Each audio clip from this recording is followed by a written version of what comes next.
एक वारी मैनू टांगता सही तैनू लैके यार विखैसा तैनू नसन दा राह भी लभना नहीं तेरी सच्ची बात विखैसा। अस्सलाम वालेकुम, कैसे हैं जी आप लोग। जैसा कि आपने देखा पिछले दिनों बड़ी कंट्रोवर्सी चली मीसम खोखर और अल्ताफ़ बरवाना साहब के दरमियान। हमारे साथ आज खानेवाल के शायर मौजूद हैं, बाबा असीर नवाज़, चैनल इनका बज़्म असीर के नाम से है। तो कैसे हैं आप? अल्लाह का करम है। अच्छा, आपने भी ये खबरें सुनी होंगी, हाँ। मीसम खोखर और अल्ताफ़ साहब जो अपनी शायरी में एक नाम रखते हैं, तो इन दोनों में कौन सही है कौन गलत है, आपकी क्या राय है? मैं मिसम साहब नाल एक गल करे सा, ਜਿਹੜਾ ਪਿਓ ਹੁੰਦਾ ਨਾ ਉਹਨੂੰ ਪੁੱਤਰ ਨਹੀਂ ਪਹੁੰਚ ਸਕਦਾ, ਪਿਓ ਪਿਓ ਹੀ ਹੁੰਦਾ ਹੈ। ਜਿਹੜੀ ਮਰ ਅਲਤਾਫ ਬਰਵਾਨੇ ਦੀ ਸ਼ਾਇਰੀ ਉਸ ਦੇ ਵਿੱਚ ਕੋਈ ਗੱਲ ਹੈ, ਹਕੀਕਤ ਹੈ, ਇਸ ਦੀ ਕਈ ਸ਼ਾਇਰੀ ਹੈ, लेकिन ਉਹਦੇ ਵਿੱਚ ਮੈਨੂੰ ਕੋਈ ਇੱਕ ਮਿਸਾਲ ਐਸੀ ਗੱਲ ਨਜ਼ਰ ਨਹੀਂ ਆਉਂਦੀ। ਉਹ ਇੱਕ ਇਲੈਕਸ਼ਨ ਆਈ ਜਿਹੜਾ ਇੱਕ ਮਿਸਾਲ ਇਹਨਾਂ ਨੇ ਕਰਵਾਇਆ ਬਿਗੋਟ ਕਹਿੰਦੇ ਜ਼ਿਆਦਾ ਹੈ, ਉਹ ਮੈਨੂੰ ਪਤਾ ਇਸ ਗੱਲ ਦਾ। ਅਗਲੀ ਇੱਕ ਮਿਸਾਲ ਜਿਹੜੀ ਉਹਨਾਂ ਦੀ ਸੋਚ ਹੈ ਜਾਂ ਮਿਸਮ ਜੋ ਸੋਚ ਰੱਖਦਾ ਉਹਦਾ ਵੀ ਪਤਾ ਹੈ। ਬਾਕੀ ਮੈਂ ਇੱਕ ਗੱਲ ਕਰੇ ਸਾਂ ਕਿ ਮਿਸਮ ਥੋੜ੍ਹਾ ਜਿਹਾ ਜਿਹੜਾ ਨਾ ਸਬਰ ਤੋਂ ਕੰਮ ਲਵੇ, ਕਿਉਂਕਿ ਅੱਲਾਹ ਪਾਕ ਜਿਸ ਨੂੰ ਬਾਦਸ਼ਾਹੀ ਦੇਵੇ ਉਹ ਲੈ ਵੀ ਸਕਦਾ ਹੈ। ਕਈ ਵੇਖੇ हज़रत यूसुफ वंगिया आटिए दे मुल अल्लाह पाक ने तुला दिता है। गरूर अच्छा बिल्कुल नहीं। दूसरा है कि इस गल की है बई हसद दे मारे लोग वो अल्लाह दे बंदे आ जिसनू अल्लाह पाक मकाम देवे वो हसद किस तरीके दा कर सकदा है। तैनू अल्लाह पाक मकाम दिता है, तू पहले अपने आप नू तो वेख, मैं किस तरह तू सोशल मीडिया ते बैठ के जनाब ऐसे जनाब जज्बात गल्लां कीतियां, वायरल तू हो गई, तेनू रब बादशाही दी है, लेकिन तू हो रहा कि मैं अग्गा टप्पा, लेकिन नहीं, जिथों तक रब ने लिखिया तेनू उतना कि मिलसी। लेकिन किसी ते कीचड़ उछालना, किसी नू आखना बई ये इतना है, बई मैं एक मिसाल है वेलों दा आदि नहीं स्टेज ते खलो के वत तू स्टेज क्यों पढ़ना, मैंने इस गल का जवाब दे। स्टेज ते वेलों दा आदि कोई नहीं, लेकिन लाइव दे उत्ते जाके टिकटॉक लाइव ते मंगदा। अच्छा, दूसरा है कि ठीक है जी, तू सोशल मीडिया तू पैसा लिया है, मैंने पता है इस चीज़ का, और तू कई गल्लां ऐसी की जज्बात दी रहो, और शहर का काम नहीं जज्बात है। इलामा साहब नू वेख लो, उन्होंने तनाई जिंदगी गुजारी और किसी नू अज तक उन्होंने शायरी हर एक बंदा उन्होंने अच्छा समझता है। और शायर का काम है हसास दिल होना, अपने आप नू मिटा के रखना मिट्टी दे विच, अपने आप नू हर वक्त इस तरह जिस तरह मिट्टी है। हाँ जी, तुसा ठीक है अल्लाह पाक तुहानू मकाम दे दिता है, लेकिन थोड़ा जिहा जेड़ा ना उहदी जात तो डरो, किसी ते कीचड़ ना उछालो। तू मैनू एक शायरी च आखिया बई तेरे जाए चूचे ढेर लताड़े हसद दे मारे लोगो, पहले अपने राह दा हल कर। यार तू जो लफ्ज़ लिखना है, तू के समझना कि दूए जवाब तेरा नहीं दे सकते। मैं एक जवाब देसा इंशाअल्लाह अल्लाह ने चाहा, और तेन पता लग सी कि मैं एक मिसाल तेन जवाब दिता है। शायरी दे अंदर अपने आप नू नीवा रखना पौंदा है, सबर करना पौंदा है।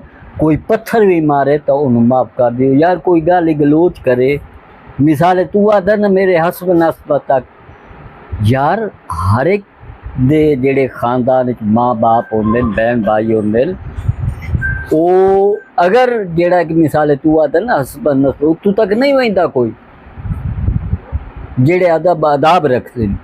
कि तू एवें एक मिसाल गल्लां कर ली ना, कुछ अपने आप नू संभाला दे। अल्लाह पाक दी लाठी बे आवाज़ है, मेरी गल याद रखे, जे वो बादशाही दे सकता है ना वो सारा कुछ लै भी सकता। तो मैं तो इतनी गल करे सा, प्यो प्यो होंदे, पुत्र प्यो नहीं बन सकते। अच्छा, आज कोई शायरी दे विच जवाब दिओ ना उन्होंने, थोड़ा जिहा कुछ समझ आ जाएगी। बई एक दोड़ा उस लिखे आई बई तेरे जाए चूचे ढेर लताड़े, बई तेन वो जा ते टंगड़ा तू ला नहीं सकना। मैं उन्होंने ये गल करे सा भाई एक वारी मैनू टांगता सही, तैनू लैके यार विखैसा, तैनू नसन दा राह भी लभना नहीं, तेरी सगी बाय विखैसा। ते तैथू पैर न पैसा मुल्क दे विच, होसी तेरी हाय हाय विखैसा। मैं असीर समंदर वांदा हाँ, तेरे सिर तू वाय विखैसा। हाय हाय। गल है कि जवाब बंदा दे सकता है, लेकिन एक थोड़ा जिहा सोचा कर। शायर कहते हैं कि शायर एक ना मोम की तरह नरम होता है। शायर का काम है कि अपनी शायरी के एक शेर के अंदर ना पूरी पूजे समंदर को बंद करना होता है, आगे समझने वाले को समझ भी आ जाए। हाँ, ये नहीं कि आप दूसरों की पगड़ियाँ उछालते रहें। हाँ बिल्कुल। अदब के अंदर जिहड़ी गल कीती वने वो अच्छी होंदी है, और अदब दे विच ही और सबर दे विच ही सब कुछ लगता है।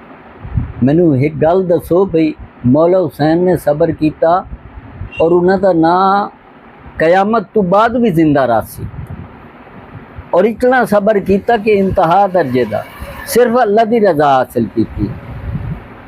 उन्होंने एक मिसाल किसी चीज़ ना दौलत दी ना कुछ, सिर्फ अल्लाह की रजा उन्होंने हासिल की। ऐसे ही है यार मैनू तेरे नाल कोई इख्तलाफात नहीं, किसे नू टारगेट ना किया कर। यार पता कि लफ्ज़ लिखने किसी दे वास्ते मुश्किल कोई नहीं होंदा, जेड़ा शायर होंदा थोड़ा जिहा अपने आप नू ठीक कर लै। मैनू थोड़ा जिहा तेरे ज़हन ते असर लगता कि पता तू वे करी लफ्ज़ बोले या तेरे ज़हन कड्डा। यार मैनू ऐसे जुमले को चंगे होंदे ने यार। मतलब 24 घंटे वाली शायरी है उसकी। हाँ, तू सोशल मीडिया दे एक मिसाल हत्थे चढ़िया तेनू उस पहुँचा दिता जिथे पहुँचा। यार सकून नाल सबर नाल अल्लाह पाक तेनू होर तरक्की देवे। अस ते ये दुआ करते हैं, दिलों करते हैं दुआ। अस तेनू वेख के खुश होने ये गल कोई नहीं, लेकिन मार अल्ताफ फरमाना तेनू मनना पोसी तेरा प्यो है वो शायरी।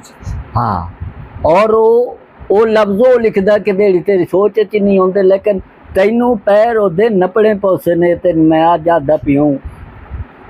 अल्लाह नू एक होर गल भी यही मिसम साहब, मेरी गल याद रखे, शायरी दे विच कोई अल्लाह पाक नू ऐसा लफ्ज़ भी नहीं पसंद आता कि जेहड़ी एक मिसाल है अल्लाह पाक तेरी हर एक चीज़ लै लवे। मैं तेनू एक गल करे सा, लफ्ज़ ऐसे लिख जिन्हें दे अंदर कोई ये तो छुरक की परे। नौजवान जितनी जनरेशन है जनाब वो तेरे सिर होंदी, जनाब तेरे अफेयर च फिर तेरे जनाब फाइन है। वो जेहड़ी वजह है वो मैनू पता है। जितने नौजवान उठींदे लड़के मिसाल के तौर पर जवानी की दहलीज से, वो मैनू पता है कि एक मिसाल है क्यों तेरे सिर होंगे। यार कोई तेरे लफ्ज़ अच्छे भी कई होंगे, लेकिन ये कि ज़्यादातर मैं तेरी शायरी पसंद नहीं करता। तुसा एक वेख लो नासिर तैयब साहब, उन्होंने लफ्ज़ च ऐसी गल आई, मैं एक दोड़ा तेन सुनाई सा, मेरी इन्होंने गल्लां तो तेन पता लग गई सी भी कदी याद आसी मेरे सजना नू अरमान च रोवण मेरा, ढाई मार असीर दसे सिन हर नू जिंदान च रोवण मेरा। ते जिवें सजना कीता होवना ना नुकसान च रोवण मेरा, पैरां हेठ लताड़ ते पुछदे रहे मुकान च रोवण मेरा। मैनू इस गल का जवाब दे, इहदे विच कोई किसी ते तनकीद है? एक सज्जण नू एक मिसाल आख रही है, जिसले उस दुनिया तू चला जावना है, वो सज्जण नाल गल कर रही है। इनू आख्या वैंदा शायरी। मैं तेनू वो लफ्ज़ सुनावा तू हैरान हो बनी। मैं जिंदगी गुजारी बैठा, मैं हर वक्त बीमार रहा, और मैं अज तक किसी नाल मैनू कई मिसाले ऐसे बंदे कि जेड़े मैनू समझते ही कश नहीं, लेकिन वो अगर मैनू नहीं समझते तो मैं तो सबर कर वहीना। पता नहीं कि कुछ आते थोड़ा जिहा जेड़ा ना सबर। हुण एक दफ़ा मैं वेखिया तेरे जज्बात सोशल मीडिया ते बह के तू इस तरीके का इस अंदाज नाल गल कीती, मालूम होंदा कि तू थाने बहस कर रही है वकील नाल। ओए खुदा रा सबर कर, गल ऐसी करो कि जिंदे विच प्यार होवे अंदरूं, बैरूनी प्यार ना बई लालच दी बिना ते भाई मैं ते कोल इतने पैसे लवणे, मेरा मुशायरा की मिसाल इस करवावना है, इस लालच ते ना अंदरूनी तौर पर जिस तरीके से हजूर सल्लल्लाहु अलैहि वसल्लम ने इंसानियत नाल कीता और अल्लाह पाक ने अपने बंदियां नाल प्यार कीता, इस तरह करो दिलू हुबू, ये ना दिखावे दे वजू करके ना बज बारे वाला मसीता ये गल ना हो। तो बस मैं इतनी गल करे सा कि भाई प्यो प्यो होंदा, पुत प्यो नहीं बस बन सकता। वसलाम चल साहब तुहाडी मेहरबानी। हाँ एक जी, छोटा सा और, हाँ मुहर्रम चल रहा है, मुहर्रम के हवाले से कुछ चंद अशार। हाँ, और भाई वो बात इस तरह है कि